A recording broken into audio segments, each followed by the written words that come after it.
Hey, Lou, so before we get started, tell me a quick story about anything. First thing that comes to mind. Great. I was not an actor, or I wasn't getting to work as an actor, and I was on job interviews. I was trying to secure employment, and I went on a job interview for an insurance adjuster. I did knew very little about it, and I had my sport coat and tie on, and was waiting in the lobby of one of these insurance companies. I don't remember which, Aflac, State Farm, whatever. And the guy came out who went in before me, and he had sort of that ghost look on his face, and offered that this wasn't a pleasant day. He said, "Heads up in there," and I'm like, "Wow, oh," as if I wasn't nervous enough. Although having auditioned, you wouldn't think I would be, but in the civilian world, that's how it goes. So I went in, and this was a middle-aged man, and he seemed cool and fairly conservative and everything, but he also was handicapped with one of those conditions where the outside of your ears were missing, like your ear was missing. The holes were there, but the Wow. yeah, it's bizarre, and it was, and so one of those things hard, like you got something on your lip, hard not to notice or stare at. So I just tried to really focus and answer questions, and we went through the interview process, and he was like kind of testing me, and he offered, "Hey, yeah, so do you like it here?" And I'm like, "Yes, very much. Yeah, I could work here." He goes, "Really? Okay. Well, how about me? Could you work for me?" And I'm go, Absolutely, sir. I could." And he said, "You don't notice anything strange about me?" And I'm like, "Yeah, no." He was really baiting me. And I said, "No." And he said, "Really?" And I said, "Well, I don't know." And he said, "What?" And I said, you probably don't wear glasses." and, and he said, "What?" And I said, "You got no, ears. So the glasses don't work." I didn't get hired. That's my quick story. Okay, let's let's do something based on that. This is gonna be fun. Um, okay, here we go. You ready, guys? Yes. Mr. Temple, come in. Hello. Hello. Sean Scott. Hey. Hey, so you're here for the role. You wanted to be the serial killer in our new movie, which our title is still undetermined. Yes. Yes, absolutely. I'm well prepared for that. I had cereal for breakfast this morning, as a matter of fact. Oh, that's great. That's great. It's great. Go ahead and go ahead and why are you staring at my friend here? Or what? Why are you staring at him? Uh, Not for a particular reason at all. Just he, he's got short hair. Yeah. I do have Yeah. short hair. Thank you Exactly. for noticing the haircut. I do appreciate it. I just had it done yesterday, actually. Yeah, seems like you're a hat kind of a guy, and now with this fresh look, I noticed no hat at all, and maybe it's affected your relationship efforts. Scott, are you feeling uncomfortable? Because I know everyone, everyone notices your nose is like 3 times the size as the normal nose. Well, that, Uh, that's that's true, but he just complimented me on my hair. I feel pretty good, even though I felt a little like a dig too, because it's apparently getting in the way of my love life. But well, no, maybe not. I don't know. Could work in France with the nose, but if you're trying to conceal, you might consider a fancy mustache. Okay. fancy mustache. Scott, come over here real Hmm, quick. Scott. okay, all right. Dude, I don't know, man. He keeps staring at you. I mean, I know your nose is big. I mean, should we bring it up and just see if he says anything about it? Because I don't know. He wants to work for us. He wants to be. He's perfect for the role. I mean, he's got the look. He's got the sound. Yeah, but he's giving good advice, man. He's like he recognizes I have a problem, and he's giving me a suggestion to make it better. Isn't that kind of what we want here? So you consider your nose as a problem? Well, yeah, dude. I'm Okay. running into doors and stuff all the time. Okay. Let's go ask All him right. for some advice. Okay, cool. Mr. Temple. So Yes, yes. we've decided that we're definitely going to give you the part. You've got the look. You've got the Woo! sound. I mean, you're the man for the job. What we need First, to know first is job all week. I'm thrilled. every once in a while we get behind as extras. We get behind the camera and we're Oh we're in wait, there. you two Yeah, we get in in there. the, in the scene. we'll get in there. But every time we put Scott on camera, everyone notices his big nose. Do you have any Yeah. advice where we can kind of counterbalance that with another feature? Yeah, I do. I like to play a game called Nose Lou. And this is a game about, very few places you go and someone doesn't know Lou. And maybe we can get Scott up to speed in having a large following of people who won't be offended by his nose. Okay. I like where this is going. And a lot of his friends and followers can be okay with Nose Scott. Okay, yeah, that's Maybe we should change it to Scott Knows. Maybe Scott knows best. true. Should we put out like a Craigslist ad for this? Because Scott knows best. There are no small parts, Scott. Well, that's not true. And with the short hair, you're going to be happy for that. Maybe we could like use do some marketing. Like I could sell some real estate space, for different advertisements or something like that. Like Pennzoil right across there. Yeah. What do you think about that? We could like a stadium. Yeah. It could be a GoFundMe, Indiegogo. There we go. No space. Yeah, it could totally fit like an entire website, like right across there. It would be great. GoDaddy, GoScottDaddy.com. Okay, so we're going to conduct this interview through the form of a podcast. Let's all sit down at this table. I got mics set up. You guys ready to roll? Let's put Lou's super big hat on Scott. Maybe that'll counterbalance. We won't notice the nose as much. Feel like that I try to look. I've always been a guy with odd features. That's my heritage, and I try to enhance or decoy them as much as possible. And that takes a lot more energy than it serves. Believe it. Yes, sir. All right, Lou, let's get ready. Let's do this. I'm in. I'm all in. I'm locked and loaded, both guns. Okay, with a lot of energy, say, "Hey Norma, give us a horribly awkward." Hey Norma, give us a horribly awkward. Perfect. All right, we're gonna roll, and this all makes sense when I edit it and put music behind it and all that I stuff. can feel it. I'm hair on my skin is standing up. All right, I've got chicken skin, as we say in the South. So I got this long intro. I'm gonna introduce Scott, and then we're gonna introduce you. Okay. You had roles. You did Walker Texas Ranger, right? Absolutely. Okay. That's where I kind of cut my teeth. That was so much fun. And all jokes aside, Chuck Norris was wonderful, and he was like a coach. He'd come in and like, "Let's have a good show, guys. Ready? Awesome, Let's do our best." And of course, he never had any dialogue, and we all talked about it. And I was like 6 different characters on that show before I finally settled into one. Damn. Back then, they just brought you in to a different guy. Okay, here we go. You guys ready? Yes. Welcome to Horribly Awkward, episode 46. I'm your host, Sean. As always, another podcast, another awesome guest, another killer show delivered to your ear holes. If you like what you hear, please tell a friend, tell your grandma, tell a neighbor, because word of mouth is a beautiful thing, and I'm not talking about your booty. You guys, we have a voicemail number. It is 510-600-3475. So send me your voicemails. I would love to hear them, and I definitely would love to play them on the show. So you can do that, and we will play them anytime you send them to me. I do not have any voicemails today, but if you guys also want to reach out to me the old-fashioned way, you can at horriblyawkwardpodcast@gmail.com. So on today's show, I got my good buddy Scott. You guys all know him. He's no stranger. He's been around here pretty often from the Hollywood Outsider and from the Gaming Outsider podcast. Scott, dude, what is up, man? Not much, man. How are you doing? Dude, I'm doing pretty good. It's another hot day in Fresno, and I know people are sick and tired of me saying the heat. Yeah, I'm pretty tired of it too, man. I'm in Rockford, and I'm enjoying the heat. I love it. I dig it so much, and I want it to get hotter, and I'm tired of everybody complaining about it and cranking the AC down in the movie theaters.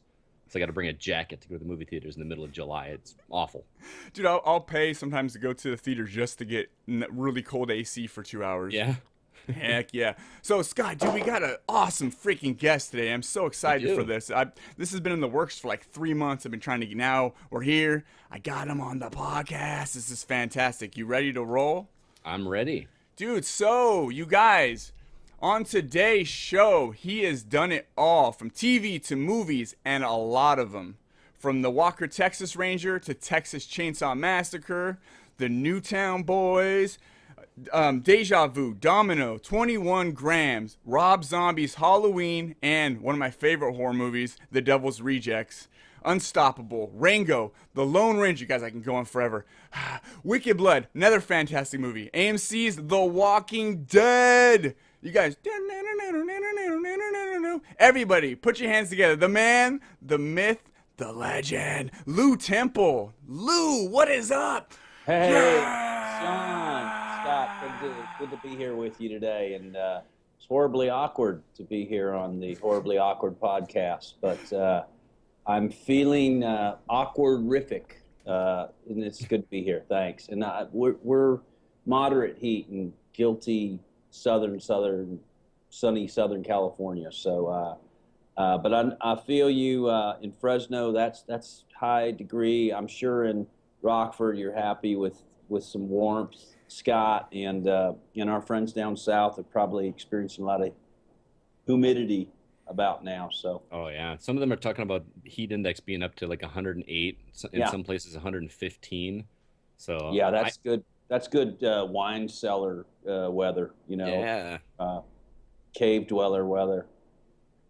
Dude, yeah, like where Scott's at, he gets the snow and shit, and I've literally never been in or seen snow up close. Sean, I liked how you introduced the Newtown Boys. I've never heard it presented that way, but now that I hear that and I look back, The Newton Boys.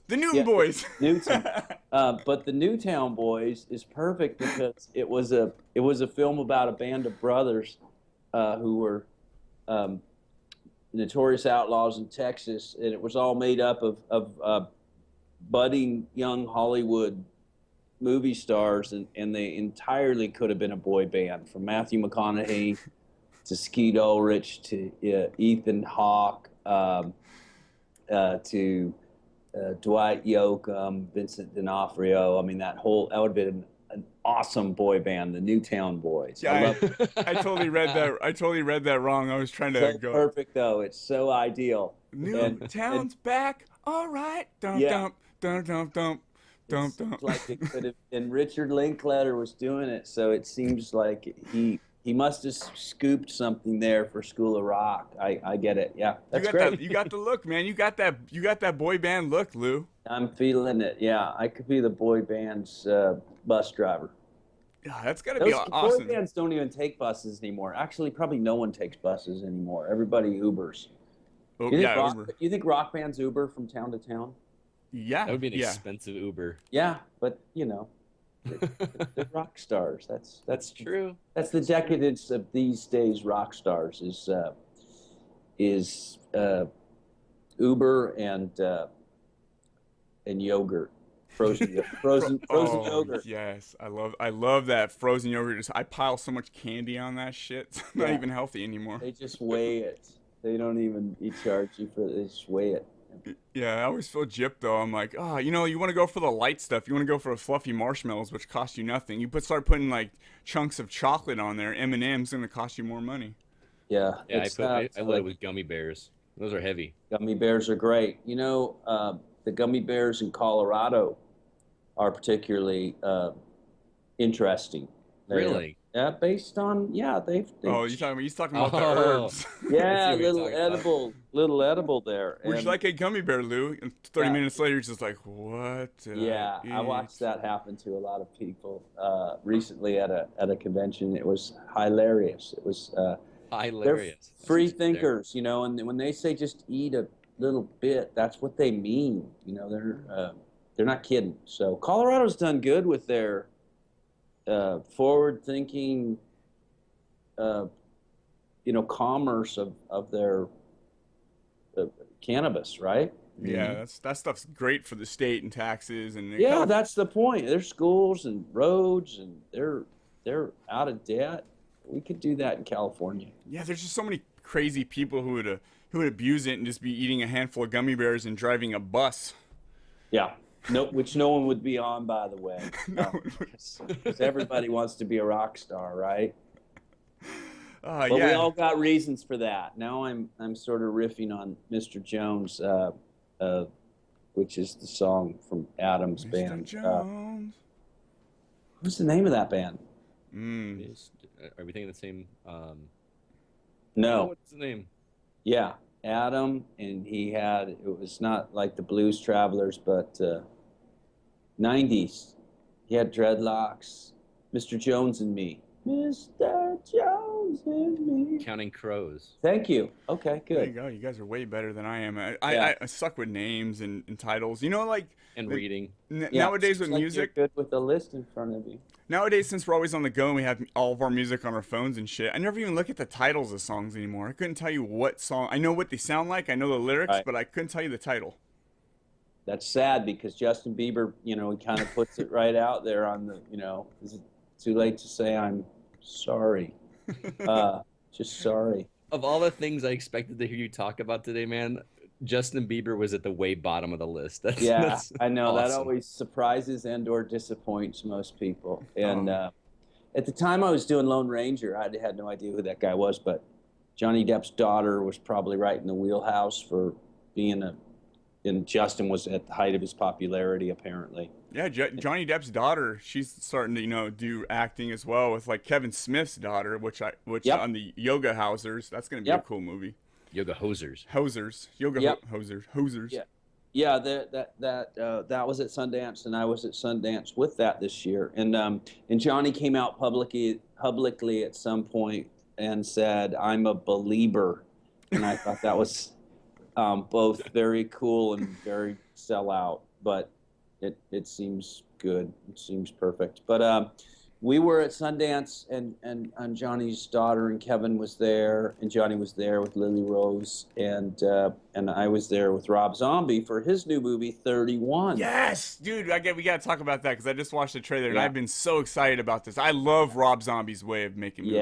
Yeah, this is his new mass mayhem, visually visceral content, just unnerving presentation. It is, I think, for all of his fans and for anybody that's a fan of violence, nobody will be disappointed. It's not an easy ride. It's difficult, and it was difficult to make. It was difficult to watch. I mean, if you're not prepared.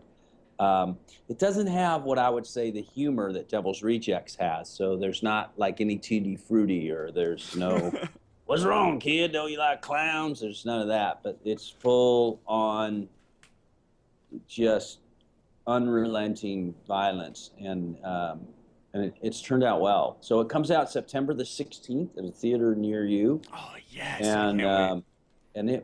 it's great. That trailer's really great. It is a pretty cool trailer. I love Twisted. in hell. Everyone loves popcorn. I love that quote.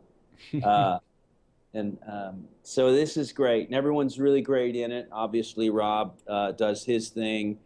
It's very visually stimulating. It's incredibly graphic, and it'll surprise you. And it doesn't really give you any breaks. You're on like, oh my God, get me out of this, get me out of this. Hope they make it. Oh shoot, and then here comes the next thing.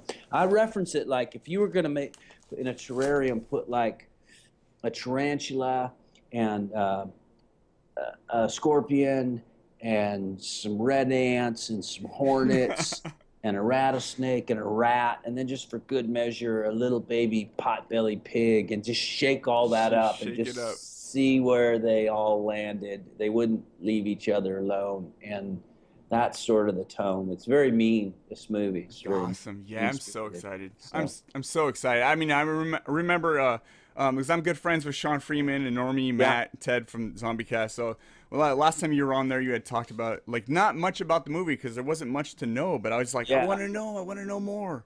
Yeah, it's well, I think the movie in and of itself is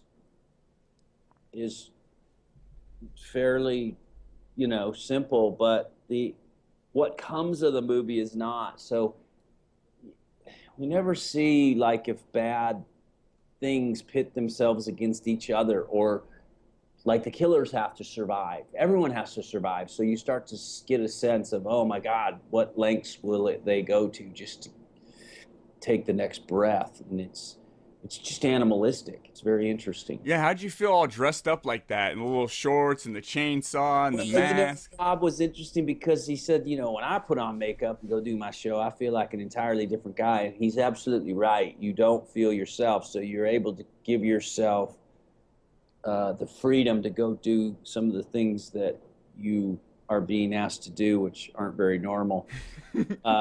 And so I did like the idea that that person was someone else, but then getting rid of that person for months later was very difficult. But physically and emotionally and mentally, spiritually, all those things that make up the human experience, this movie was incredibly challenging. I think for everybody. I think for Rob and Sherry, obviously, and all of us that had to do what we had to do. But as always, for Rob Zombie, we brought it, full on, and didn't leave anything back. So I think the audience is going to really appreciate it. But yeah, it was difficult. It wasn't easy. And all of a sudden you're not wearing any clothes or very little, and you What's realize, that like? yeah, well, you feel like a girl because everyone's looking at you, and all of a sudden I realized everyone's looking at my ass. I don't really care about anything else, but I could tell everyone's checking out my ass, or that's what it felt like. So You're like, hello, my eyes are up here. yeah, I sort of get a sense of what it might be like to be a lady type, and and How I does have that feel? I have much more respect for that. But you really you kind of put it out there, and then when you allow yourself to be okay with that, it just goes from one step to the next. Well, now I'm okay carrying a chainsaw. Now I'm okay saying these awful things to this person and doing these awful things with this person. Hey, I just gave my permission carte blanche to be the worst thing I've ever done. Yes, And that's all. Dude, I love Rob Zombie's style yeah, of movie yeah, making. I absolutely love the way he does violence, and uh, Devil's Rejects is really my all time favorite horror movie because it's so violent and kind of funny at the same time, yeah, and it puts you on the killer side. You're rooting for them, like kill these motherfuckers, get them. yeah. You get a sense of you get caught in the moment, Hmm. and you're able to experience the moment from different perspectives, and typically, um, because the story's being told uh, typically from the protagonist's view, or the bad guy, you're taking the ride, and this is told that way too, except that the bad guy finds himself in peril in and of itself, and so the world gets spun really quick, and you don't know who's good or who's bad or what they're going to do, That's awesome. and so it it leaves you a little unbalanced, which is great. And as you said, Rob's really good at violence, and he doesn't use a lot of CGI effects in this movie, none. So everything is in camera, and so when there's blood or something splatters or someone gets cut, it's really an in-camera technique, and that takes a lot of time and a lot of skill, and so those are, I think those things pay off, Yeah. because what happens when you're in the moment with those things, your work is better. It's really hard to die on a green screen being killed by a Tyrannosaurus Rex, because it's not there. Yeah, yeah. It's just a tennis ball biting you, which is ridiculous. But Shia LaBeouf's good at it. Shia Uh, LaBeouf. uh, So so yeah, it's going to be great. So we were there at Sundance with it. It got a great response. It was interesting because Sundance typically has a very artistic type of introspective audience, and then all Rob's people came, and just attack Sundance and made it a lot of fun. So it was good, and it'll be out September the 16th. Oh, I'm really Awesome. stoked. Yeah. I want to talk a little bit about your scene in Devil's Rejects because it's one of my favorite scenes in that movie. And I'm not talking about your face being peeled, but No, that was a lot of work. I'm sure you've seen the 30 Days in Hell behind the scenes, and I was trying to make it as difficult for Bill Moseley as he was making it on all of us. So, I would spit as much blood in his face as I could on that scene. And then, of course, we'd have to start the scene all over again, which means that he'd have to get entirely cleaned up, everything cleaned up out of his hair, and he'd be, just so angry with me. And yes, I love hearing that kind of stuff. and I would just do it all again just to make it particularly frustrating for him. But Sounds like you enjoyed it. I did, yeah. Bill's such a great guy. I mean, I adore Bill and always have, and it was, it was crunchy. We were out there in Palmdale, which is, in the high desert outside of Los Angeles. It was smoking hot and unpleasant, and this shitty chicken ranch that was dirty and dusty and smelled terrible. And we were there 3 days doing, that scene. But the scene you're probably talking about is in the Kahiki Palms Motel, which was also. Oh yeah, with the in the hotel with the gun. I was actually talking about that one that we were just talking about when you had hit Otis. I think it was like was it a branch or a wooden pipe? It was a 2x4 that just 2x4. To be not, it hadn't been nailed onto the fence that we were walking past. So yeah, you almost got him. Well, we got a good. That was the whole point, which was great. The great thing about that movie is all the characters had arcs, really complete arcs, even the smallest characters, and you got to experience their lives, unfortunately, in full because their lives, most of us, were ending. So for Adam Banjo, a lot of bravado about the guys in Rugsville. They can kiss my ass. They're just trying to sell TV dinners. They ain't nothing but a bunch of chicken shit cocksuckers, cornhole livestock. To when they show up, he kind of puts on his wife's skirt. He throws up after they pop poor Jimmy the roadie, and then he has to rise up and put his pants back on and fight Otis with his buddy Roy. And it looks like they're going to get the upper hand, and then they don't. It spins on them, and they both die, but at least they go out in a blaze of glory fighting for their lives. So that's sort of a complete story arc that Rob's really good and allowed us to tell. I came to Rob with Adam Banjo some ideas, and he was really great about letting us play those through. And then we care more about those characters, and then we care about them dying. And then somehow it attaches us to the villains because when Freebird comes on and they're getting shot up like Bonnie and Clyde, we feel bad then for them. Yeah, right? that's crazy, right? Yeah, it's fun. Yeah, it's good stuff there. So we had choreographed that scene, the fight scene, for days with our stunt coordinator, who was Kane Hodder, that you know. And Kane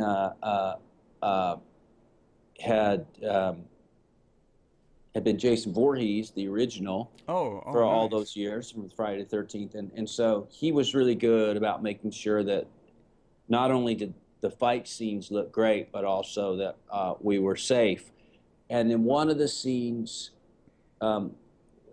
Otis, Bill Moseley's character, pulls a knife from the sheath on his calf and stabs me in the groin.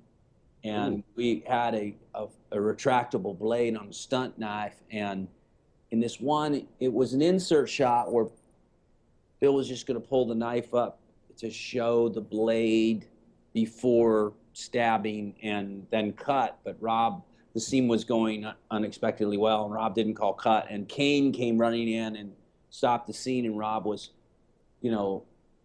surprised. Why did you do that? And then, but thankfully he did. Otherwise, I'd have been castrated. So I give Kane Hodder the credit for my family business. Dude, I love that scene. Bill Moseley's lines just like, "Hey, God, strike me on the back of my head like with lightning, and you want to see badass, motherfucker? I'll show you badass." I absolutely love that scene. And like, Lou, get him, Lou. there's a lot of energy in that scene, and a lot of that energy is built out of a level of frustration and exhaustion and just pent up anxiety and just real emotion, I guess. And not that anyone was mad at anybody per se, but at that point, we'd made a lot of the movie and we were all tired as hell and hot and thirsty and dry and dehydrated and sunburnt and heat exposed and everything. So that shit was just coming out raw and real. Yeah, I love it. But it shows up well on screen. It does. Yeah. That whole movie. I mean, that's really my all-time favorite. There's so many. You could talk to 30 different people, and they'd all have a favorite scene that they just adore. And there's so many special little moments in it. And I think that it's just a special movie. I think that we're lucky to have it. We can call it a classic, and that there aren't many like it, or there hasn't been up to this point. They're different, you know. It takes a lot to really delicate balance to go dark humor and go really scary, you know, painful horror, and I think Rob pulls it off. So one of my buddies on Facebook, Steve Moreline, he says, like, Rob Zombie, the man, the legend, how does he come up with this stuff? He wants to know, when you're working with him and he cranks the violence notch up to like a level 11, like, how does it feel? Does it really? You know, I would tell Steve, because I would guess that Steve's probably attended one of Rob's shows. We all know he's a rock musician. Yeah. Never more than right now. I mean, he's out touring. He's got his new album. So if you go to one of his shows, you feel the energy that Rob brings to the stage, and that's the same energy that he brings to the set to direct. And so when he's offering what he's looking for, the intensity of his directing, his presentation of what he's looking for is really high. So when he says, I want you to fucking stab him, then you're like, oh, whoa. Yeah. That's it. Awesome. And so you recognize where that's coming from, or where it needs to come from you and from this character that he's written. Because most of these characters that Rob's built are machinations of himself in some form or fashion. So he's great. He's really professional, really prepared, really passionate. All he wants is the job to be done right, whatever that takes. And then he knows what he wants, and he wants what he knows. It's that simple. And it's served him, you know. And I think that's part and parcel why he brings back a certain ensemble cast, because he knows these players will provide for me what I'm looking for. He kind of does the frame of the house, and he lets us drywall and do the finish, put the the floorboards in and paint the interior and fine tune it. And that works. It also gives him the opportunity to work with new people. For instance, a guy, he was just getting to know Malcolm McDowell in the Halloween that I had done for him. But he had a certain amount of us, Danny Trejo and myself, that he knows I can push play and these guys are going to go deliver.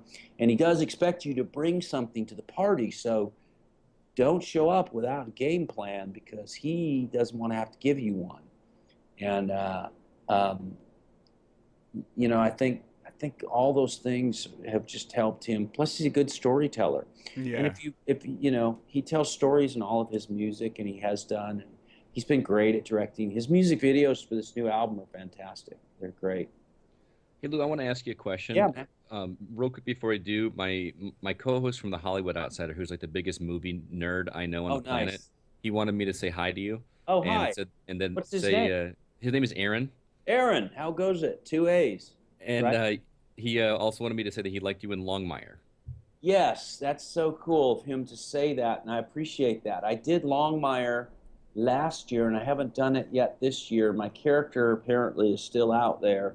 Longmire, it's interesting because, Sean, you introduced me from Walker, Texas Ranger, and Longmire is sort of this generation's Walker, Texas Ranger, a lawman in the big country.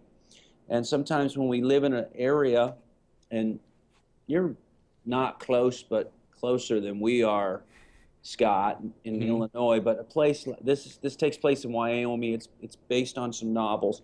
Sometimes people, a huge area with low populations, they take authority into their own hands, and so you need a sheriff to kind of keep things in line, and that's Sheriff Longmire. And they've moved to Netflix now, which has really served them and their storylines because they don't have to be so episodic that they tie everything up from beginning, middle, and end per episode. They can carry storylines running, and that's opened them up, and I think they're doing a better job. I adore being on that show and doing that show. I had a lot of fun working with their cast. Robert Taylor, Katie Sackhoff, and Lou Diamond Phillips. They're just, fantastic. So I'd like to go back and do some more work on that. And we shoot that in Santa Fe, New Mexico, which is a beautiful place, by the way. And that show does really well. So Aaron, thanks for being cool.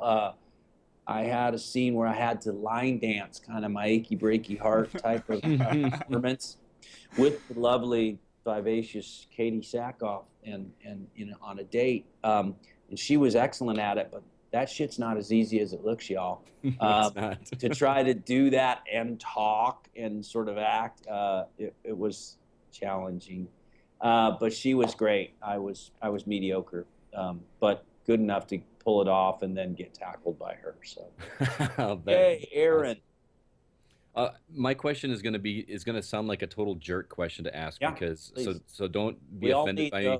We all need those questions. No. I mean, because you're our guest and I'm going to ask you about somebody else. So don't want you to take this the wrong way. No, but I'm not. I've been a big fan of Rob Zombie since even like the White Zombie days and listened to his music growing up as a kid. And my only knowledge of him is what I see in the music videos or on the album covers and what he's produced in these movies. So I kind of want to know from you, what is he like really like? Is he that scary in real life, or is he just like this super sweet guy deep down, or He's a super sweet guy deep down. He's really focused. If we were all as focused as Rob, we would all be Rob Zombie. We would be rock stars and movie stars and directors. We'd be our dreams. He is passionately driven by his taste. So interesting because we get down to that, and so often you're either a taste maker or you're a taster. And this tastes good, I like it. Or, you know what? Everyone's going to love this. And that's the Rob. And Rob does things based on his upbringing. He's fundamentally a child of the 70s. His sensibility is what is cool for him as a kid, starting from, 10, 8, all the way up to 16. What rocks? What was cool? Monster movies. That was cool. That shit was good. Those two guys fought. He didn't want to mess with them. That guy was a cowboy. So that's sort of he's a tastemaker in that way. But he's also really intelligent. He's an artist, a storyboard graphic artist, a novelist, a cartoonist, went to Parsons School of Art to make comic books, to draw, and recognize that his vision could be even expanded in the movie world. But he's a very pleasant guy. He's not like a rocker, devil worshiper, motherfucker. He's not that guy at all. Right. He's really like the guy that you would go to a barbecue with, and he'd be like, well, fuck that. I didn't really want to do that, and that shit was racist, and I think that sucks, and I don't really, he's kind of just so easy and normal that way. That being said, his world is incredibly huge in the vastness of his fan base, just his fan base alone. And he stays on top of his fan base. And that's very smart. Gene Simmons smart. Uh, um, uh, Howard Stern smart. You know, he's Right. really great in that business sense. But that business sense doesn't alter his artistic vision. So in other words, he's going to give his fan base what he knows they're going to like, not what he thinks they want. Hmm. Okay? So I give him all the credit because it's really easy to go and do something that you think is the next big thing. Rob's the guy. I know what the next big thing is. I'm going to make it. Yeah, just do it. And so he's that guy. And his work ethic, he's tireless, he's focused. Um, he doesn't put up with any shit. If you're not delivering, he's just not going to have you back. And that might be like tomorrow. He might just say, look, I can't, it's not working with me and you, or sucks what you're doing, or I suck working with you, whatever. I'm not just saying for actors, I'm saying for, you know, lighting, hair, makeup, Friends, family. guitar playing. So I'm just gonna banish you to the cornfield. Don't come Look, back. I know we're And so, related. You're my brother, but yeah, this conversation isn't working. I'm gonna have a, to cut you a off. little bit. I mean, we all hear those stories, but at the end of the No, I'm just day, making that up. the art is the child, and nothing supersedes that and the project. Um, so he doesn't mince words or values with that. And so we're really good friends, but when we're working together, it's a work proposition. Hmm. And so you got to come to work. Everyone asks me what's it like, and I'm like, it's work. It's really hard work, and because you want to deliver for him. You know, there's some guys you go to work for, and you're like, well, this is all he's asking. So if I give him more, he won't know what to do with it. But with Rob, it's like, oh man, I got to even push it farther, that Sure. envelope. So um, really smart. He adores his wife, Sherry Moon Zombie, and she adores him. Two people that have each other's back. As do I. Unbelievable. They they look out. You know, no one says one bad thing about Sherry. No one says one bad thing about Rob in their presence because they would just tear into you, and unapologetic for that. These two, and you know that's kind of rare. Rob cares for people.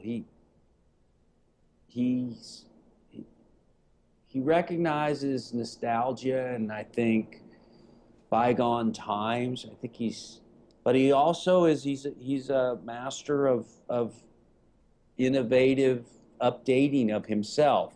Hmm. He's worried about kids not losing rock and roll, but he's not worried about a different type of rock and roll or way to hear it. You know, he's let go of the whole, hey, buy my album, buy my DVD, buy my CD. You know, hey, just get it wherever you get it, pirate it. I don't give a shit. I'll get it from the executives, my cut. Don't worry, just get it and watch it. So he recognizes the wheel continues to turn, times change more than most of us. Most of us get caught in the tar pits as dinosaurs from our past, but Rob seems to be able to forecast, and I think those are real successful peoples. Awesome. Um, Sounds like a guy I want to meet. no, he is a guy you want to meet. When you meet him, you'll be like, oh man, this is so easy and normal. And having a good conversation with him is really because you recognize he's got a lot to say and a lot to offer, and it's not unlike what you're thinking at all. Right. Look, he's an older dude, not older, but to get up on stage, if you've seen his show, it is physically, it's just exhausting. And for him to do that night after night, which he's out doing touring, wow. So that means he's keeping himself in shape. That means he's eating good. He's sleeping. He's not, he's not rock starring. He's not out drinking and eating steaks and whatever. He's taking care of himself. He and Sherry both. They're vegan and entirely healthy and probably have never felt better in their entire rock and roll existence. That's awesome. It is awesome. Yeah, I'm proud to know them both. Well, So thanks for sharing. yeah, so Lou, dude, you're a busy guy. Dude, I see I follow you on Facebook. I follow you on Twitter. You're always posting pictures. You're in helicopters or airplanes or Yeah, something. You're doing all kinds of stuff all the time, dude. Do you ever slow down? I do slow down, and it would seem that I'm slowing down this summer. I don't actually have a project today that I'm on. I had one that I was really interested in that's kind of, I had several actually, but the most recent one has sort of fallen through. It doesn't look like it's going to work out. And I'm sad about that because I always, everything that I read, I try to give it its due, but I actually spend a lot of time in my imagination building something of a script or a pitch that is my take, and it probably isn't actually the movie that I'm showing up to do or the television show. And I think that's sometimes unfair to the writers and the directors because I'm like, what? But no, wait, isn't that in the script? I just made all that up in my head. Oh, shoot, I don't want to do this then. Nice. So anyway, right now I'm on a little hiatus, and that could change any minute. But I like to stay. I like keeping the garden tilled. I like turning over. So I like getting a character get life, and then shedding that skin. And usually it's easier to shed the skin of one guy, Psycho Head and Rob Zombie film, by taking on the life of someone new. And that kind of keeps me fresh and fertile. It also, I'm recognizing there's starting to be a transition in our approach to telling stories based on our technology. I'm sure that's always been the way. I mean, we went from silent movies to talking movies. That must have been just crazy when that happened. Or we went from film to video, and now we're experiencing this world of digital platforming, and not so viscerally having a CD or DVD, I should say, as opposed to a Netflix and streaming online. And with the advent of all that transition and ways to watch things, I'm recognizing there are also now new ways to build things. And I like experiencing that to a point. We talked about ending up in the tar pits by being a dinosaur in the Ice Age. If you hold on to your absolutes, I have to have this to go work. This is how I work. It has to be this way. I think those things are changing faster. I mean, look, our cell phones, we used, I grew up where there was a phone on the wall for 30 years. I mean, now we change these things every 6 months, right? Yep. Mm-hmm. And so if you're not at least available, I'm not saying change, but our millennials, so to speak, are wired to change. I used to think, well, they're wired for technology, but now I realize they're just wired to change. Everything can be passed off and dismissive, and I think there's some, good things about that because we become less possessive of material things. Clothes are disposable, food's disposable, cars are disposable, everything's kind of, or recyclable, let's hope. Mm-hmm. But we don't get hung up with our, oh, that's mine, that's my toy, that's mine. I do. I definitely do. Yeah, you do. But there's an 8-year-old 2 doors down the street who doesn't. Yeah. It's just not wired that way. So that is a bit of the reason why I try to stay busy with work. I also think there's a story to tell. I like to change my storytelling skill set. So I try to spin it as often as I can, as opposed to doing the same guy in and out. Like you mentioned Wicked Blood, which I adore that movie. That was a great movie. And I adore the work that I was able to do in that movie and unlike any work I had done before. And so I really appreciate that. Unstoppable was another movie where I was able to serve the story in a different way than I had served stories previous. So all these things are reasons that I like to stay working, stay fresh, keep the garden green, keep the field tilled, and plant a new crop and harvest a new crop. In Wicked Blood, I remember. Wait, Wicked Blood was you were like Abigail Bresling's uncle in that movie, Yes, right? yes. By And the way, Rob Zombie, a sweetheart, a dear friend, did not have to throw us Dragula, which he did, of which I got to dance as a yeah, as a meth. that's what I was gonna get to, man. Yeah, You do meth and then you just rock out. You're like yeah, ah. You turn the music and up. so I tried to really, having been to several of Rob's concerts, I tried to just kind of connect with what his energy is with me on set, but more what his energy is on stage, because it's really something to behold, and then transition that into this. I've never done meth, but I'm told it's like fireworks in your system, and you're just like a rocket, and to channel that energy into that level, and provide that, and so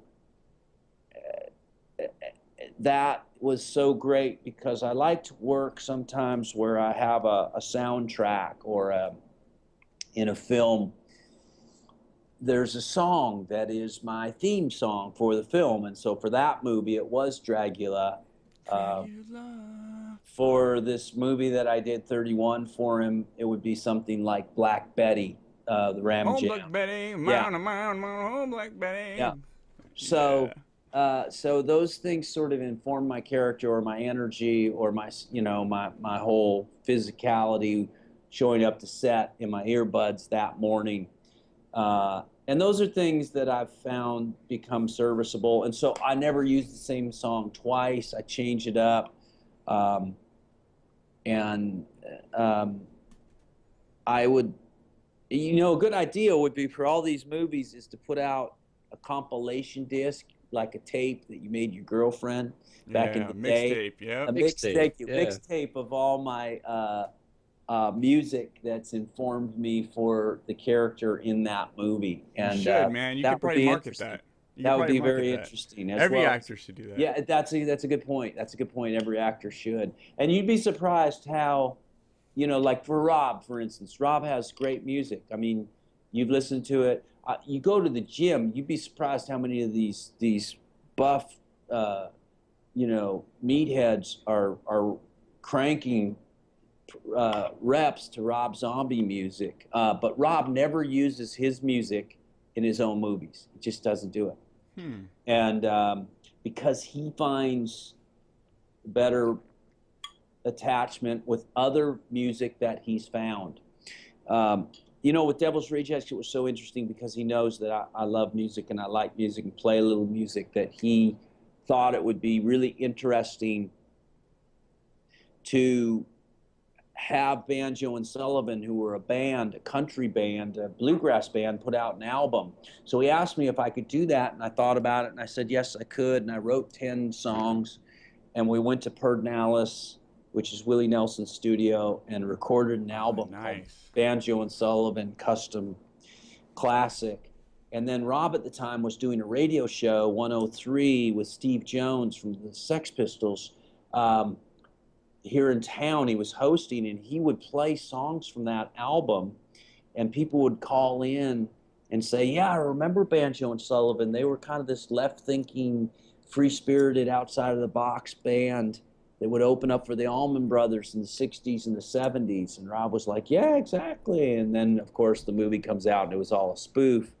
But, I got a record deal with Universal out of that, and I wrote some songs like I'm at home getting hammered while she's out getting nailed, or that's or like a country song. Yeah, Dick Soup, or I Don't Give a Truck, or She Didn't Like Me but She Loved My Money, or I'm trying to quit but I just quit trying.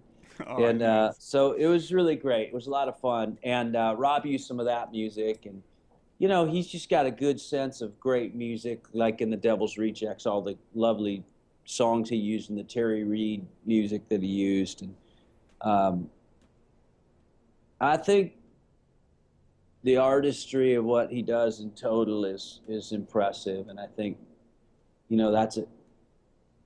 Someday, or as I continue to do this work and work with new filmmakers, I realize what Rob does is really special. And young people aren't afforded the opportunity because we have a sense of disposable and quick turn and burn, like a lunchtime diner. Those young filmmakers aren't getting the opportunity to learn their craft as much, or to learn their craft in its entirety as much. They don't have the same day. So what used to be 30 days to build something and to edit and to film and score, you know, now you might get 20, and those 10 days are vital. So I do come to appreciate, if I can just swim in the tar pit here for a minute, I do appreciate some of the lions and eagles that I've worked with in that captain's chair. Rob Zombie or a Tony Scott, for God's sakes, with Domino, Unstoppable, Deja Vu, or a Gore Verbinski, you know, Pirates of the Caribbean, Rango, Lone Ranger. You know, these guys, they may, in shooting on film, Rob Zombie, Alejandro Inarritu in 21 Grams. You know, this guy Yeah. wins an Oscar every time he goes out. Alphonse Cuarón, I have a movie called Desierto coming out with him. So these guys are really special, and that I've had the opportunity to work with them is validation enough that they would select me to be part of their world, and that I've just watched them. I mean, we're watching, you know, these are Greek gods, you know, working at that level. So when I go work with new people, then I observe and I think this guy could be really great if he wasn't under the gun to deliver as he is. And that's just today's press. You know, people say it's easier because there's so much more opportunity. It is, but you got to be really good. I think you have to be better today than you've ever had to be, because there's more opportunity, but there's more people doing it. Yeah, more You competition. got to put yourself out there even further ahead of the pack. So when you work, like I see going on a movie, there's probably less restricted on time than if you go for a TV show where they literally have to have these episodes out. They have to have them edited out before the season comes out. Does it feel like a more stress-filled environment? Depending on the show, like you brought up Scott, thankfully through Aaron, your partner, Longmire has a real relaxed. It's not relaxed in that the work's not getting done, but it's just not the pressure to. I don't know. It's just maybe it's flying under the radar a little bit. There's just more of a familial. I don't want to say that. It's different. I don't even know how to say it compared to The Walking Dead. Yeah, where there's let's a talk hell of about a lot of pressure to deliver every episode bigger and better than the previous week. And that, people ask me about that all the time. That's work. That's real work, like Rob Zombie work. That's a slow trot from setup to setup. You've got 10 days to make 8. So in other words, out of 10 days, you only work 8 of those days. You have to deliver that episode. It's an outdoor location. It's in the heat and the humidity, sun exposure, dehydration, bugs, just every obstacle you can think of. And they start in the summer and they finish in the fall, so they're losing daylight. So that 10-hour day all of a sudden is getting diminished every day. You know, we start losing our summer into the fall. And it is a lot of pressure to deliver. And it's a very physical show, obviously. It's location driven. And the requirement to just absolutely, we must get it right, starting at the quarterback, Andrew Lincoln, Rick Grimes, who mandatory.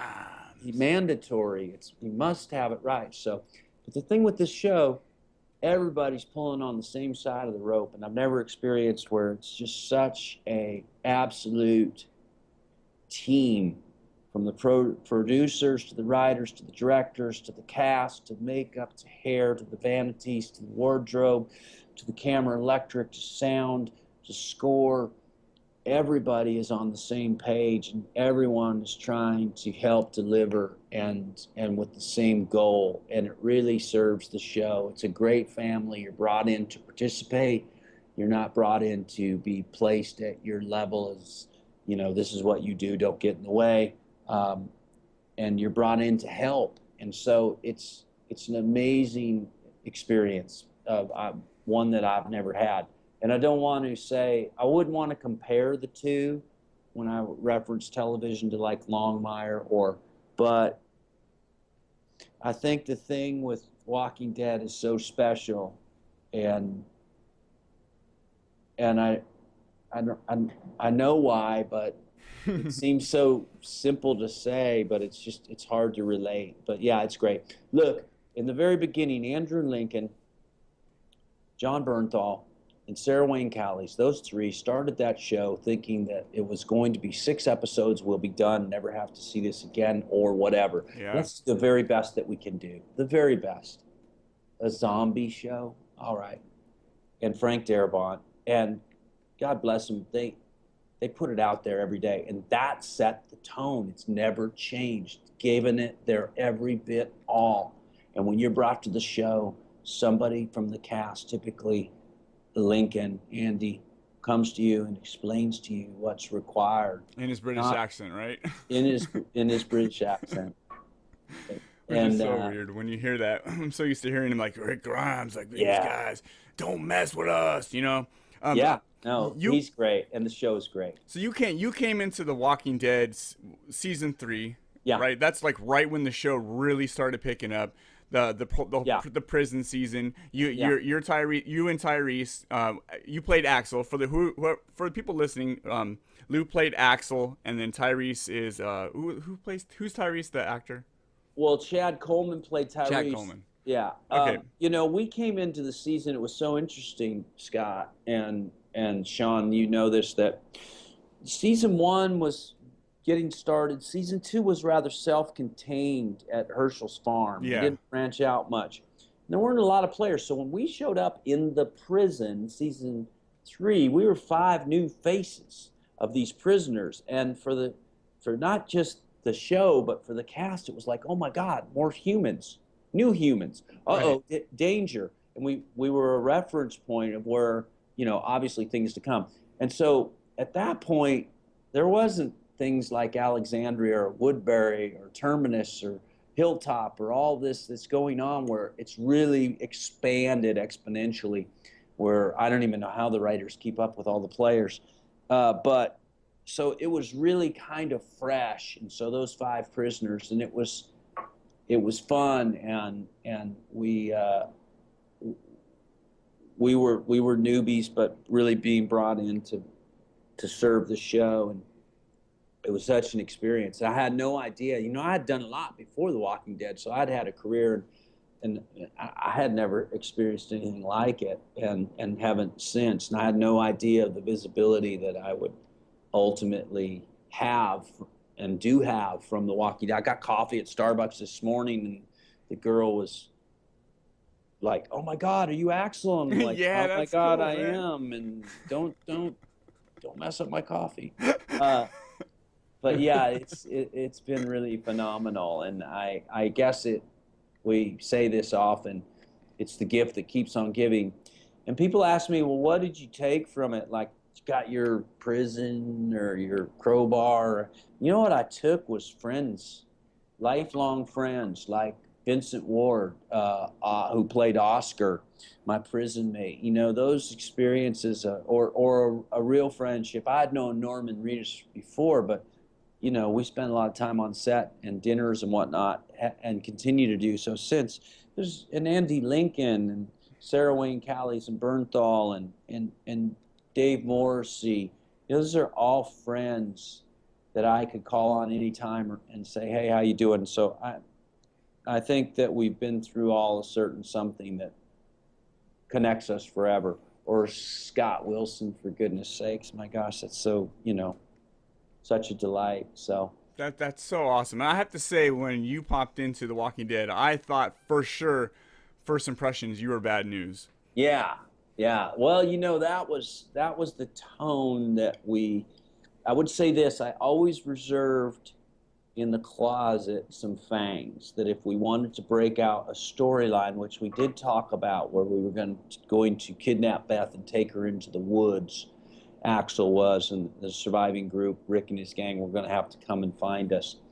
And that's why we kind of kept buttoned up and we didn't show all the Aryan tattoos and whatnot that may have been lasciviously lurking. But in general, we didn't get to that point. We really got to where the governor was showing up at the prisoner and he had to draw blood. He had to draw first blood. And so I drew the short straw on that, unfortunately. So I always feel like we didn't get to finish Axel's storyline or his life, that arc. But I'm very proud of what we did do and just happy how we did it and how it how we ended, how we landed on it. Were you in the dark about your death, or did they let you know like pretty early, or They let you know? For me, it was 3 weeks in advance, and for me, it was just an awareness. We haven't decided yet. There was a lot of controversy about who it was going to be. The showrunner at the time, Glenn Mazzar, said, "Look, we don't know it's going to be you, but it feels like you're in the mix." Oh, that so stressful. You feel like people are plotting to murder you. Yeah, that being said, there's some regulars, some of the people that are series regulars that we're also considering. So when it did happen, the very first thing that you do is you do this denial dance, I call it. You try to come up with an alternative like, hey, why don't we kill Alan, that asshole? No, he's not established yet. We've got to make it hurt. So after that, you acquiesce to committing to doing your character service and honoring with good work as well as the audience. And so they tell you and they ask you not to say anything because they want the cast to know, to tell each of the cast. So then the cast finds out and they come to you and they're like, oh, I'm so sorry, man. And then you're like, you have no idea, dude, how close it was to being you. So then you just try to go do a really good job, which I felt like we did. They had kindly asked me if I wanted to be involved in writing the episode or, be attached to that scene. I said, no, you guys do so well. Don't let me mess it up. But I would say, let's make it as shocking as possible. I had remembered seeing the Zapruder tapes of Kennedy's assassination, President Kennedy, and I thought that headshot was shocking. So I thought that would be great. And I think it was. I saw the other day on a website that Axel's death was one of the most shocking, voted #1, which I thought was great. But they're all shocking in their own way. They're all I good. think when we come back to start this next season, we'll all be waiting and we'll all be shocked, even though all of us have our theories as to who's Yeah. I heard they Miss Lucille. I heard they filmed like everybody dying to keep everybody in the dark. Like they have multiple shots of everybody dying, and then I don't even think they know until next season. Well, I don't. I for one can say that I don't. And another thing I would offer is that, having left the show, I still watch, but I see it now from the perspective of an audience member, which is really great. Yeah. When I'm out to dinner with everyone or go have drinks or something, I'm like, I don't really want to know what you've been doing at work, so don't talk about it, please, because I'd just rather watch it and see it like everyone else. I feel like we all we think we want to know, but we don't. That's part of the joy of all this. It's called fishing. It's not called catching, right? It's hide and go seek, not hide and go find. And so I think that human nature is to think we want to know, but the reality is we love the puzzle of it. We love the the search. Yeah, it's gotta. I can imagine like if I've obviously never worked on a set of a show or a TV or a movie or anything, but I have worked at like a Baskin Robbins for 3 years, They're a and when I lot was younger, very similar, yeah. and not really, but when you leave that job and you come back one day for ice cream, it's weird being on the other side of the counter, Yeah, and you I but can imagine. And yeah. you're the old guy who, hey, I opened this place 5 years ago. Grand opening. I was right where you are, kid. And so there is a little of that. And what's interesting, we go out and do these conventions, so we meet everybody, and it's a bit like a family reunion, but you're meeting a lot of stepbrothers, and like I don't know you, but my dad apparently is married to your mom, so it can be kind of strange, and they've just expanded so much. There's so many more people now than there ever was. So I got a question here from Joseph Anthony yeah. Pitt.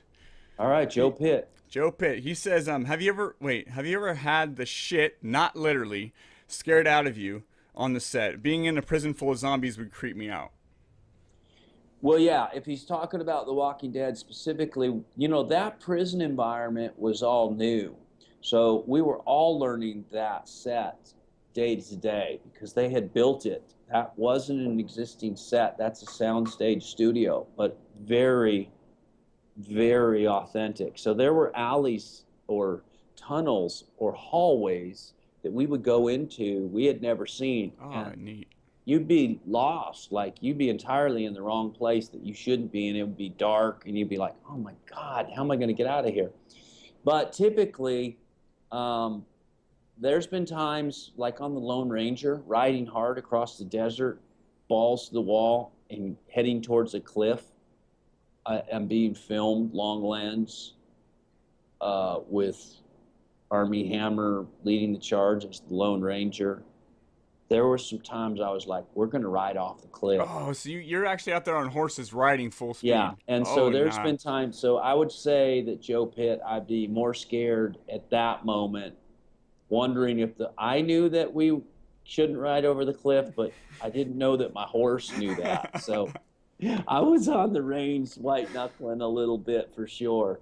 There's been times, I think, where I put myself physically in harm's way that I've made myself a little nervous, scared. One of my first jobs on Walker, Texas Ranger, I did a baseball slide under a propeller of a small airplane, a little Cessna, in a hangar, and you actually did that? I mean, is that I did that, yeah, as a stunt, and that I shouldn't have done, but the stunt guy was like, you could do it. You play baseball. You know what you're doing. And looking back on it, very stupid. But it's interesting with the walkers, as we call them. At first, they're very unnerving, and they're creepy.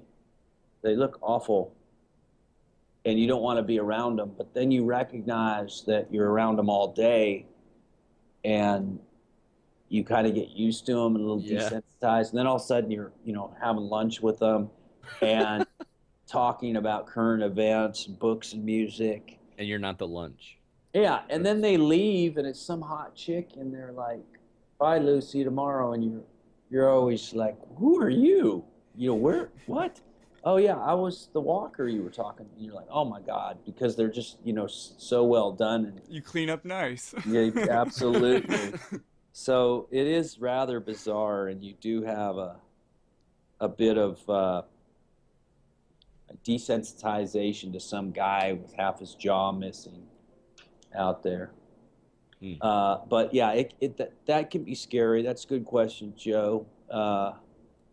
Sometimes in a fight scene, there's been times where the heat of the moment gets away from you and it gets a little scary. Some guy wielding a chainsaw.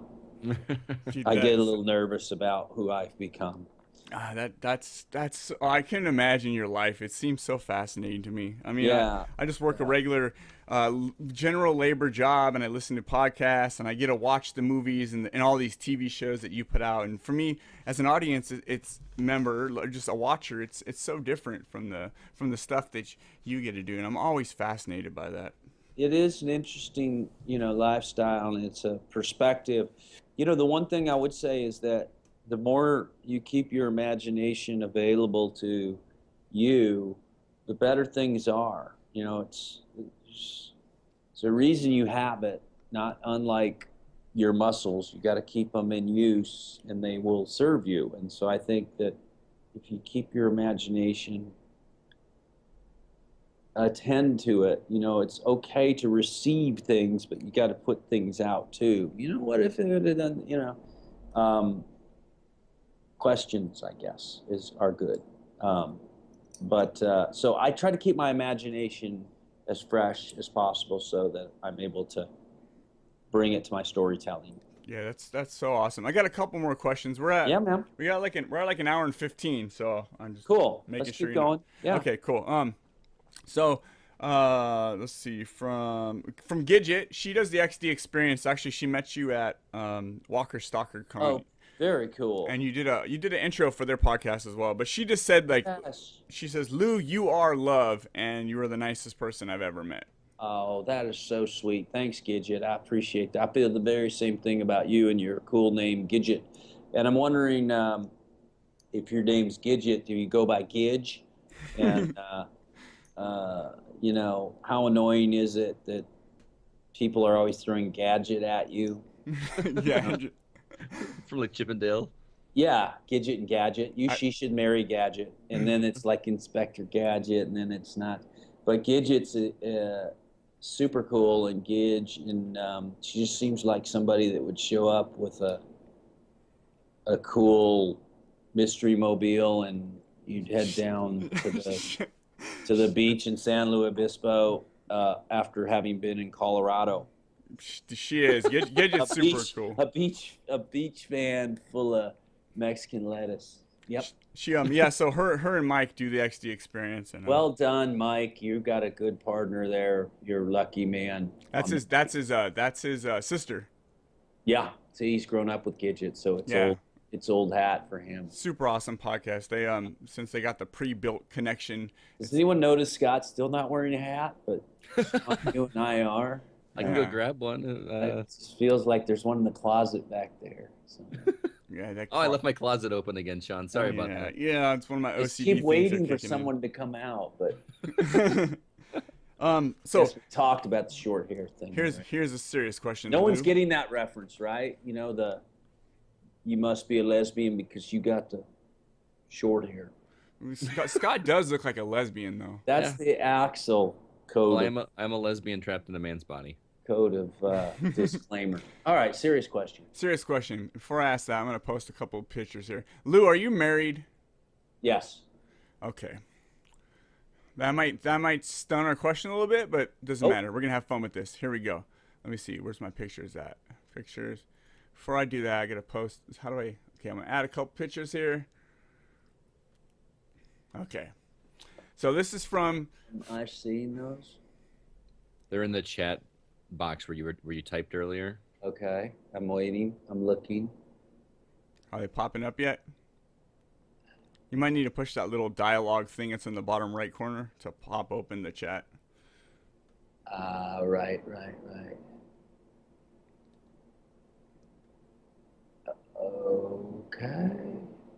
So, to view this, go shared photo. Oh, you can't just look at it? That sucks. What's Skype doing to us right now? It's ruining the flow. It wants me to put in my ID, I guess. Oh, that's dumb. Well, that ruins it. It doesn't, but here I'm trying it, and,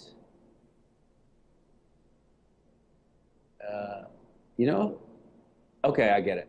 Yeah, Okay. nice. That is Maggie Carr. Maggie Carr, she's an actress. She does a live sitcom. Fucking gorgeous, right? Yeah. I love Maggie Carr. She has an awesome personality. She's a horror fanatic. She Oh, actually wow. she loves the Evil Dead so much that she made a short film called Maggie versus the Evil Dead. I'm gonna check out Maggie Carr, man. That's very cool. Yeah, And where does she live? she's on the East Coast. She's in Pennsylvania, I believe. She's a East Coaster. So her question for you It's is, so interesting because I just sort of tried to Google her and I get a prison jailhouse informant testifies. Maggie Carr serving a life sentence for the role in the murder of wealthy English businessman Geraldine Graham. Maggie Right. that's great. Maggie wants to know if you will marry her. Yes, yeah. Yeah, hell yes. She's in prison. What do they call that? Conjugal visit. Yes, I've never been on that side of a conjugal visit. So yes, can do. Tell her absolutely, but we gotta get her out of prison. Tell her to hit me up on Twitter. Lou Temple Actor. Do you think Maggie's a Twitter person? Yeah, Maggie, she's at Mag the Car, at Mag the Car on Twitter. They let her have Twitter in prison? Yeah, definitely not in prison. She's super cool. She does like a live sitcom. I had her on Has she been a guest of this show? Yeah, a couple weeks ago. Wow. I had her on, and She I made that asked her awesome YouTube video, I asked right? her. Yeah, she made that short film. It's called Maggie versus Evil Dead. It's only like 4 minutes. Really cool video. And I had asked her if she had any questions. She just wants to know if you'll marry her. That's it. Yeah, Mag. the answer is Absolutely. absolutely. In Mexico, I think Mexico would be the place that we do that. Oh, my God. You know, because our nuptials will be so much more legit. If you can't tell, Lou is like concentrating on these pictures or something on the internet. He is researching Maggie Carr right now. Maggie, I've Maggie's, got my Maggie. Attending rap sheet down. I was a little nervous when I saw her in prison. Clearly she has a good lawyer. So she's out by now. You should just tweet her right now, just like without her hearing this episode, and just go, "Yes, I will marry you," just to freak her out. Oh, she would be so excited. Maggie has got the greatest personality, man. Dude, she's beautiful. Well, how come? What are you waiting for? What's the problem here? She's probably taking. Look at me, man. I don't get any of the. I would never get a girl like Maggie Carr. She's way above my level. I think you're not giving yourself enough credit. But you are giving her proper. I'm tweeting right now. Sorry, audience. No, yeah. Are you tweeting at Maggie Carr, Mag the Car? Yes. Oh, this is gonna be fantastic. Mag the Car. Yes, I This is so awesome. will. In nuptial. Wait. Yes, I will. For your nuptial. How did I spell that? Help me with that, Scott. Nuptial. Scott's Hey, the teacher. They spell it for you. That's a word I've never actually spelled. NUPTUAL. Excited for the registry. And this is so exciting. This is fun. So we're already at like an hour and 23, so we'll kind of wrap. Sorry this in a about sec. all the mayhem with Mag the Car. No, man. Those of you No, who this are is awesome. interested, Mag the Car is exceptionally attractive, exceptionally talented. You know, they say you fall in love with talent. That's what they really say. So, you know, she must be wildly talented. I don't doubt. Yeah, maybe one day you guys will wind up in a movie together, and not that kind of movie. Yeah, not the prison visit. That's the name of a movie, right? I've seen that one. There's actually 4 sequels. No, wait, What would what? the name of that movie be? The Conjugal? Is there's got to be a movie called that, right? It's got to be. Prison Love, Prison Move, Prison Love. There's another That'd be Lou versus Maggie Carr. Lou versus Maggie Carr. Parking in the Rear. That was wow. Additional parking in the rear. Yeah, we really lost it now. Interesting story about the prison and going to the bathroom. I've never been to prison like our friend Maggie Carr, the beautiful Maggie Carr, but I have worked with Danny Trejo, who we all love, and he's fantastic. And when we were doing Halloween, Rob's first Halloween, and playing in the Smithville as orderlies at the insane asylum, Danny and I were partners, and Danny had been telling me a story about how to do a number two, or actually any bathroom break in the prison. You have to actually take your pants entirely off. What? And your underwear too, and you hang them up, and you go like a little, like a 6-year-old boy. And That's not normal. no, only at a nightclub, only at a fancy nightclub. But the reason is, if someone's going to come and shiv you and you've got a break for it, you don't want to get caught with your pants down around your ankles, and that's where that term came from, because you'll trip and fall. So you'll notice then, and these are the types of things I sort of build into my world, in my story. In the scene where we're raping the young lady in Michael Myers' cell, Courtney Gaines and myself, and my pants are down around my ankle because I'm doing the dirty, and Michael Myers decides to come after me and chases me down the hall, and I can't get away because my pants are tripping me up. So I sort of put Danny Trejo's good advice into play. Danny Trejo, what an interesting dude. Yeah, so interesting, because he did spend a little time out there. How do you prepare for a scene that is focused on rape? It must seem so like difficult. That's the type of thing we talked about with Rob, is that these aren't things that you typically do. So you have to go into your imagination and go to a place where you're not your best person, and you find your worst person. And then getting back to Rob, he makes sure that whatever it takes to make that scene work, he does. And he makes it better to get that done. But at the end of the day, he wants all the work to be very unsafe. And when we talk about that, to be unwieldy, so that we don't know what's going to happen. And that's what, great art comes from dangerous situations. Yeah, it seems so interesting. Yeah, that's a difficult place to actually go to, and to pull that off. And I was having a hard time, to be honest. But, I was working with Malcolm McDowell at the time, who had done Clockwork Orange, obviously. And he was talking about, like, look, it's your job. You must do this, and you've got to pull this off. I think if you have to play Hitler, then that's your job. You must do it.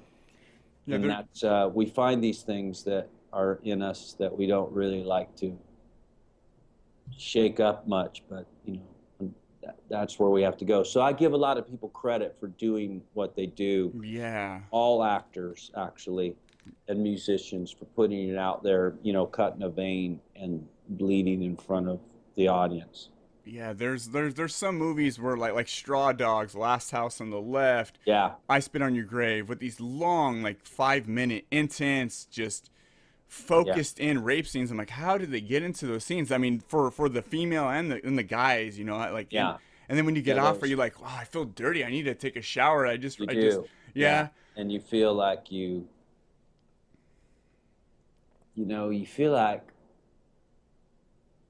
either you've let yourself down because you've gone there and you would never think you'd be the type of person that could get into that place, or you feel very validated that you found a way to get there.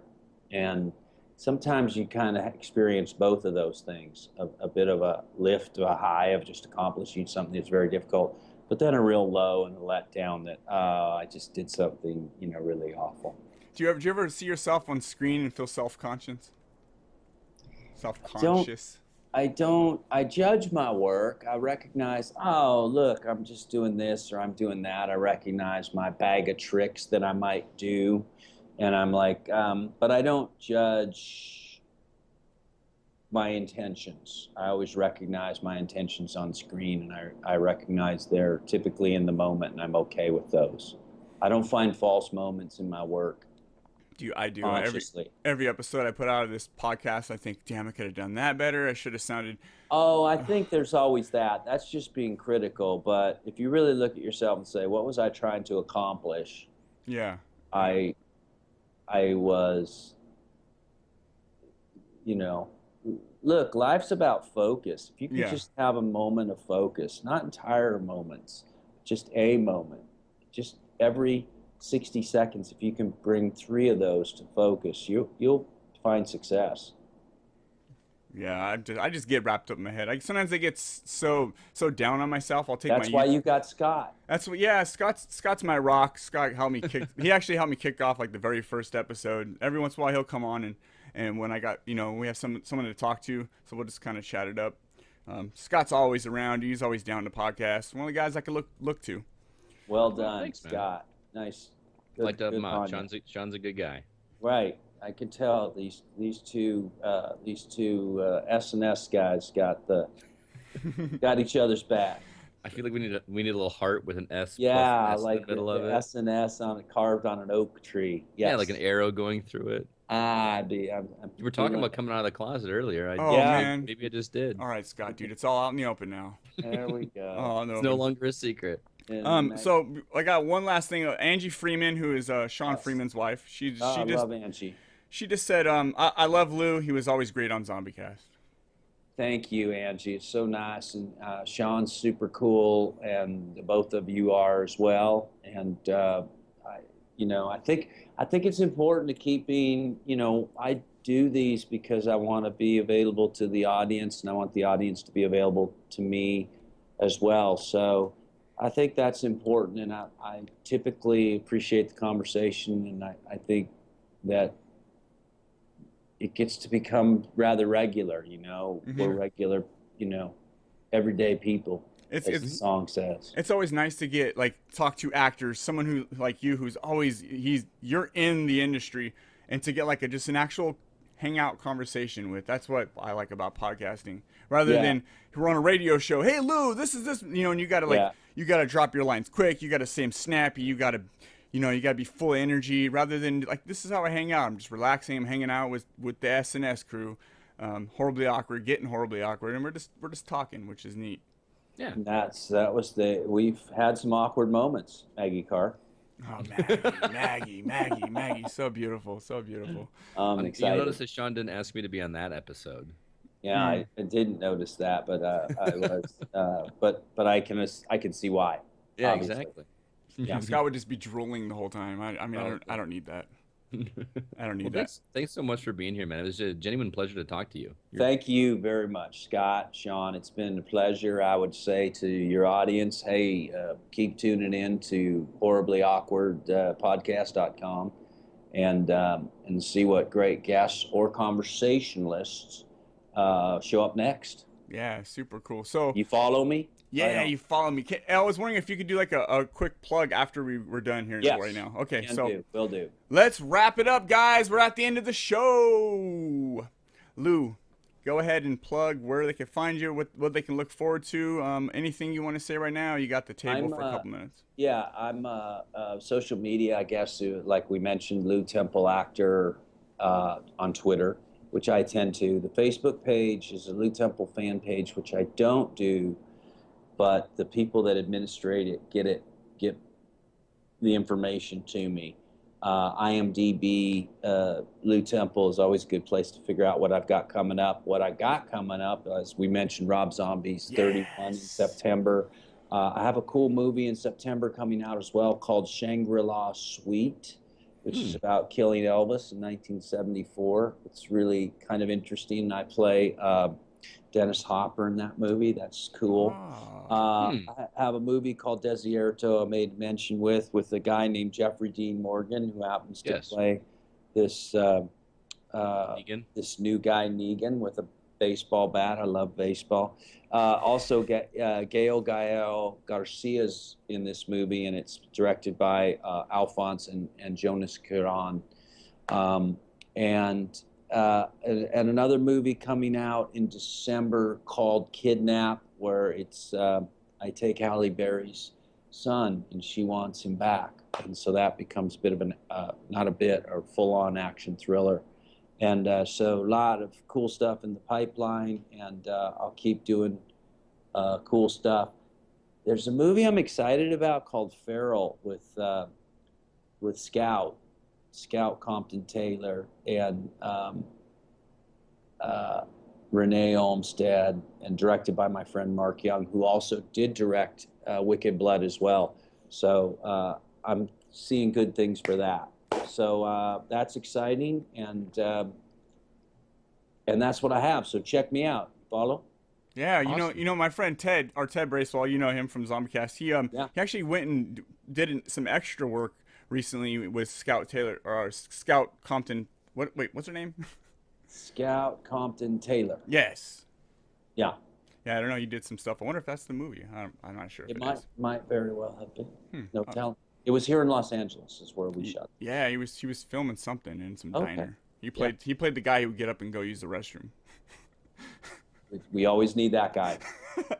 All right, Scott, man, go ahead and plug your stuff real quick. Well, as I mentioned at the top of the show, I'm one of the co-hosts on the Hollywood Outsider podcast, which is all about movie and TV news and entertainment.